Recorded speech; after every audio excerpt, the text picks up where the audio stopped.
మళ్ళీ మళ్ళీ రాదోయి మానవ జన్మ తుల్లి తుల్లి పడబోకే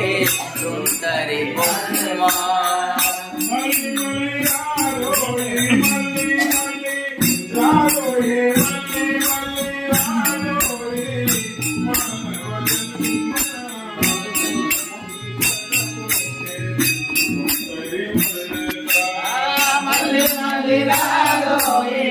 మళ్ళీ మళ్ళీ రాదోయే మానవ